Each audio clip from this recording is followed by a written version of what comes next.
ये पानी पी के मरने जीने अमर होने की लड़ाई नहीं है। ये लड़ाई पानी की लड़ाई बाबा साहब ने आन बान मान शान स्वाभिमान की लड़ाई लड़ी, मानवता की लड़ाई लड़ी। और 2024 में भी ये पानी फार लड़ाई है, पनियादार लड़ाई है। इसलिए इस देश का शासक जी को बनाना है तो 1 जून को हाथी पे बटन दबाना है। सलेमपुर से यहाँ भीम राजभर को सांसद बनाना है। लोग चर्चा कर रहे हैं, क्यों कर रहे हैं कि जब बहुजन समाज पार्टी से एक राजभर के बेटे को टिकट मिला 1999 में हो या 2009 में हो, तो ऐसा वातावरण बना है यहाँ भाईचारा के और दलित शोषित वंचित सर्वजन समाज का सभी लोगों ने मिल के हाथी पे जब बटन दबाया है तो पहली बार राजभर का बेटा सांसद में पार्लियामेंट मेंबर बन के गए हैं, दूसरी बार गए हैं। संजोग है कि तीसरी बार हाथी लेके भीम राजभर भी आपके पास आया है। फिर वो अवसर आ रहा है जब हाथी पे बटन दबेगा तो आपका बेटा तीसरी बार यहाँ से सांसद बन के सदन में जाएगा। आज के परिवेश में सलेमपुर में सभी वर्ग का सर्वजन हिताय सर्वजन सुखाय जो माननीय बहन जी ने अपनी सरकार में काम करके दिखाया है, चाहे वो अकलियत हो, दलित शोषित वंचित पिछड़ा हो या गरीब सवर्ण समाज में भी हो, सभी को सम्मानित करने का काम आदरणीय बहन कुमारी मायावती जी ने किया। और आपको बहुजन समाज पार्टी की ताकत का अंदाजा इसी से हो जाना चाहिए कि यहाँ सलेमपुर की जो स्थिति है, माननीय मुख्य अतिथि महोदय जी, यहाँ न्यूज प्रिंट मीडिया में इस बात को बड़े जोर शोर से लिखा जाता कि यहाँ भीम राजभर या हाथी निशान के आने से त्रिकोणात्मक लड़ाई हो गई। उसके पहले ये नाम नहीं लेते थे, लेकिन ऐसा असर हुआ हाथी निशान और बहुजन समाज पार्टी का सभी सर्वजन हिताय सुखाय के तहत कि आज लोग नंबर 2-3 की बात कर रहे हैं, 1 नंबर पे हाथी चिंगार के सलेमपुर में चल रहा है। और बहुजन की ताकत का अंदाजा उन लोग को होना चाहिए कि 80 उत्तर प्रदेश में लोकसभा की सीट है, दोनों सत्ता विपक्ष के लोग मिलके भी 64 दल मिलके भी किसको रोकना चाहते हैं? हमारी आदरणीय बहन कुमारी मायावती जी को। क्यों रोकना चाहते हैं? इसलिए कि दलित शोषित वंचित मानवता की लड़ाई कोई लड़ रहा है इस देश में, तो इस देश की एकमात्र नेता मानवतावादी आयरन लेडी आदरणीय बहन कुमारी मायावती जी, जो गरीबों की बात कर रहे हैं, अकलियतों की बात कर रहे हैं। आज माननीय बहन जी के एक ट्वीट पे देश की राजनीति में मंथन चिंतन होने लगता है। इसलिए मैं आपसे ये अपील करने आया हूँ, किसी मुगालते में न रहिएगा। मैं जिस समाज से आता हूँ, आज हमारा समाज भी पूरी तरह हमारे साथ है।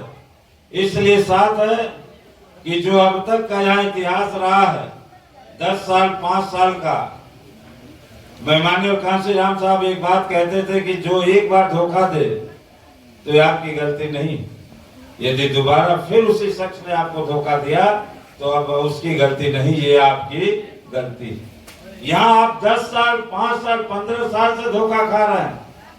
जो आपके जिनको आपने जिताया वो 15 सालों से आपको दर्शन नहीं दे रहे, ना आ रहे हैं। तो मैं आपसे यही गुजारिश करूंगा कि उधर भी यही हाल है कि एक चुनाव चिन्ह वाला वो भी कहता है कि वो हमको सुहा नहीं रहा, और दूसरा कहता है कि वो भी हमको फूटे यार भा नहीं रहा। तो हम कहते हैं कि जब दोनों लोगों को अपना चुनाव निशान सुहा नहीं रहा, भा नहीं रहा है, तो आओ फिर तीसरा विकल्प हाथी खड़ा है और सर्वजन समाज का वोट एक एक बूंद पानी की तरह जुड़ने जा रहा है। इसलिए आप सभी से मैं कहना चाहता हूं कि आज हमारी ताकत, हमारी लड़ाई राजपाट की, शासक की। ये लड़ाई बाबा साहब ने उस दौर में भी लड़ी, पानी पीने की लड़ाई, पानी की लड़ाई। हम नहीं पीते तो मर नहीं जाते, और पानी पीते तो अमर नहीं हो जाते। ये पानी पी के मरने जीने अमर होने की लड़ाई नहीं है, ये लड़ाई पानी की लड़ाई बाबा साहब ने आन बान मान शान स्वाभिमान की लड़ाई लड़ी, मानवता की लड़ाई लड़ी। और 2024 में भी ये पानी फार लड़ाई है, पनियादार लड़ाई है। इसलिए इस देश का शासक जी को बनाना है तो 1 जून को हाथी पे बटन दबाना है। सलेमपुर से यहाँ भीम राजभर को सांसद बनाना है। मैं इसलिए आपसे कहना चाहता हूँ कि अभी माननीय मुख्य अतिथि महोदय जी, ये सर्वजन समाज के लोग सभी लोग दौड़ रहे हैं, चल रहे हैं। आप लोग को भ्रम नहीं होना चाहिए कि जो हम लोग को कमजोर आंक रहा है आज के राजनीतिक विश्लेषक में, 80 सीट पे उनके लड़ने की हिमाकत नहीं। जो सत्ता में विपक्ष में 80 सीट पे नहीं लड़ पा रहा, लेकिन बहुजन समाज पार्टी ऐसी पार्टी है, देश की तीसरी राजनीतिक पार्टी कि 80 की 80 सीटों पे लड़ रही और चट्टान की तरह स्थिर और औलाद की तरह लड़ाई लड़ रही। इसलिए मेरे सभी कार्यकर्ता बंधुओं में माननीय मुख्य अतिथि महोदय जी, मुझको 15 साल बनाम 30 दिन मिला। एक तरफ 15 साल है और दूसरी तरफ 30 दिन मिला है, लेकिन 30 दिन में ही मैंने इतना हाथी को दौड़ाया है कि अब विरोधी भी कह रहा है कि बुझाता हथिया नहीं, जीत के चलते। लोग चर्चा कर रहे हैं, क्यों कर रहे हैं कि जब जब बहुजन समाज पार्टी से एक राजभर के बेटे को टिकट मिला 1999 में हो या 2009 में हो, तो ऐसा वातावरण बना है यहाँ भाईचारा के और दलित शोषित वंचित सर्वजन समाज का।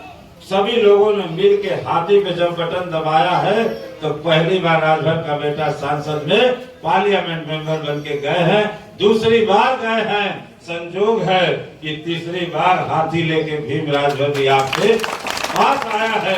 फिर वो अवसर आ रहा है जब हाथी पे बटन दबेगा तो आपका बेटा तीसरी बार यहाँ से सांसद बन के सदन में जाएगा। मैं कार्यकर्ता हूँ, मैं मानवता की लड़ाई लड़ता मैं कार्य करता हूँ। मेरे कार्यकर्ता बंधुओं, मेरे सभी समाज के लोगों, मैं आज आप लोगों के बीच में फरियाद करने आया, अपील करने आया हूँ, वोट मांगने आया हूँ। लेकिन मैं आपसे ये भी कहना चाहता हूँ कि यदि आप लोगों का आशीर्वाद मिल गया, आप लोगों का मुझ पे कृपा हो गई, तो मैं आपकी जो सलेमपुर या बेलतरा रोड या 5 विधानसभा की जो बात है, जो आपके जन कल्याणकारी नीतियों की बात है या विकास की बात है, आज मैं आपके बीच में आया हूँ। यदि आपने जिताया तो मैं आप गरीब दलित शोषित अकलियतों की आवाज को सदन में उठाऊंगा और जोरदार लड़ाई लड़के एहसास कराऊंगा कि सभी लोग एक जैसे नहीं होते हैं। 15 साल वाले जो हुए, लेकिन ये 30 दिन में अपनी लड़ाई लड़ रहा है। आप लोगों का आशीर्वाद मिला तो मैं निश्चित ही आप लोगों के लिए काम करूंगा और सभी लोगों का मुझको आशीर्वाद मिल रहा है। इसलिए मेरे सभी लोगों से निवेदन है कि मुश्किल से अब 2 दिन का वक्त है, इस 2 दिन में ही फैसले की घड़ी है। हम लोगों ने मिजाज माहौल बना रखा है और आज माननीय मुख्य अतिथि महोदय जी आ गए हैं तो आज सिकंदरपुर में भी बयार बह गई, आज बेलतरा रोड में भी बह गई, कल मऊ में बही, रानीपुर में बही, चोंगड़ा में बही, जाम में बही। अब ये सभी लोगों में इस बात का एहसास है कि यदि कोई लड़ाई लड़ सकता है, इस देश में संविधान, इस देश में कानून, इस देश में यदि मानवता की कोई बात कर सकता है तो एकमात्र पार्टी बहुजन समाज पार्टी है, जिसके नेता आदरणीय बहन कुमारी मायावती जी है। इसलिए मैं सभी लोगों से अपील करता हूँ, ये बहुजन समाज पार्टी ये गुलिस्ता है, चमन है, जिसमें अलग अलग फूल खिले हुए, जिसकी महक से पूरा गुलिस्ता सरोबार है। इसलिए मैं कहना चाहता हूँ कि समाधान पे जलाना ही नहीं काफी। आज आओ हम सभी मिलके एक ऐसा माहौल बनाएं कि इस देश में लगे कि हम एक दूसरे के लिए जीते और बढ़ते हैं। समाधान पे जलाना ही नहीं काफी है, रूहे इंसान जगाओ तो कोई बात बने। हाथ से हाथ मिलाने से नहीं फायदा, अब दिल से दिल मिलाओ तो कोई बात बने, बात बने, बात बने।